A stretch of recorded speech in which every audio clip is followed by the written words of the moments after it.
दोस्तों, क्या आप जानते हैं कि जैन धर्म में साधु और साध्वी इतना कठोर जीवन क्यों जीते हैं कि दीक्षा लेने के बाद वे कभी स्नान तक नहीं करते?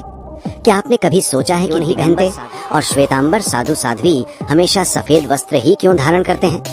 और सबसे महत्वपूर्ण सवाल ये कि जैन धर्म में पुरुष और महिलाएं दीक्षा कैसे लेते हैं और दीक्षा के बाद उनका जीवन पूरी तरह बदल क्यों जाता है?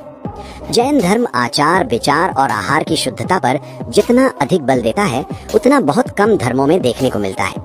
यही कारण है कि जैन साधु और साध्वी सामान्य जीवन से बिल्कुल अलग, अत्यंत संयमित और अनुशासित जीवन जीते हैं। वे भौतिक सुख सुविधाओं से पूरी तरह दूरी बना लेते हैं और अपने जीवन को त्याग, तपस्या और आत्म शुद्धि के मार्ग पर समर्पित कर देते हैं। जैन धर्म में मुख्य रूप से दो पंथ माने जाते हैं, श्वेतांबर और दिगंबर।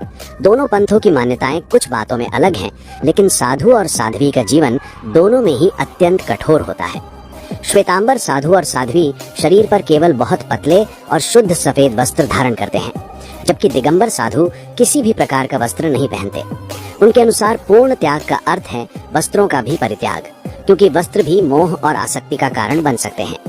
दीक्षा के बाद जैन साधु और साध्वी जमीन पर ही शयन करते हैं, कभी नंगी जमीन पर, कभी लकड़ी के तख्त पर और कभी सूखी घास या साधारण चटाई पर। उनके लिए आराम और सुविधा का कोई महत्व नहीं होता। नींद भी बहुत कम लेते हैं, क्योंकि उनका अधिकतर समय साधना, ध्यान और आत्मचिंतन में ही व्यतीत होता है। अब सबसे आश्चर्यजनक बात, दीक्षा लेने के बाद जैन साधु और साध्वी कभी स्नान नहीं करते।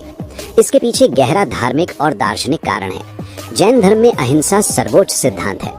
माना जाता है कि पानी से स्नान करने पर असंख्य सूक्ष्म जीवों की हिंसा होती है और जैन साधु साध्वी किसी भी रूप में हिंसा नहीं करना चाहते। इसी कारण वे पानी से स्नान का त्याग कर देते हैं। वे अपने मुंह पर हमेशा कपड़े का एक विशेष पट्टा लगाए रखते हैं, ताकि सांस के साथ कोई सूक्ष्म जीव उनके शरीर के अंदर ना चला जाए। जैन धर्म में स्नान को दो भागों में समझा जाता है, बाहरी और आंतरिक। जहाँ सामान्य लोग पानी से शरीर की शुद्धि करते हैं, वहीं जैन साधु और साध्वी मन, विचार और भावों की शुद्धि को ही सच्चा स्नान मानते हैं। ध्यान, तप और संयम के माध्यम से वे अपने भीतर की अशुद्धियों को दूर करते हैं, जिसे आंतरिक स्नान कहा जाता है। हालांकि पूरी तरह से शरीर की उपेक्षा भी नहीं की जाती। कुछ दिनों के अंतराल पर वे गीले कपड़े से शरीर को हल्के से पोंछ लेते हैं, ताकि स्वच्छता बनी रहे और शरीर स्वस्थ रहे। ये सब भी अत्यंत सावधानी के साथ किया जाता है, ताकि किसी भी प्रकार के जीवों को हानि ना पहुंचे। जैन साधु और साध्वी सभी प्रकार के भौतिक संसाधनों का त्याग कर देते हैं। न धन, न संपत्ति, न वाहन और न ही कोई निजी सुविधा। उनका भोजन, निवास और आवश्यक वस्तुएं जैन समाज द्वारा या जैन मंदिरों और मठों के माध्यम से ही उपलब्ध कराई जाती हैं।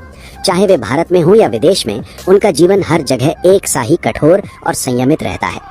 शरीर के प्रति आकर्षण को समाप्त करने के लिए जैन धर्म में केश लोचन की परंपरा है। ये एक अत्यंत कठिन तप है।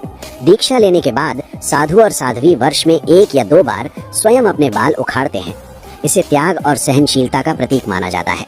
केश लोचन से पहले शरीर को साधारण रूप से रगड़ा जाता है और फिर धैर्य पूर्वक बालों का लोचन किया जाता है। इसे कष्ट नहीं, बल्कि आत्मशुद्धि का मार्ग माना जाता है। इस तरह जैन साधु और साध्वी का पूरा जीवन अहिंसा, त्याग, संयम और आत्म कल्याण के लिए समर्पित होता है।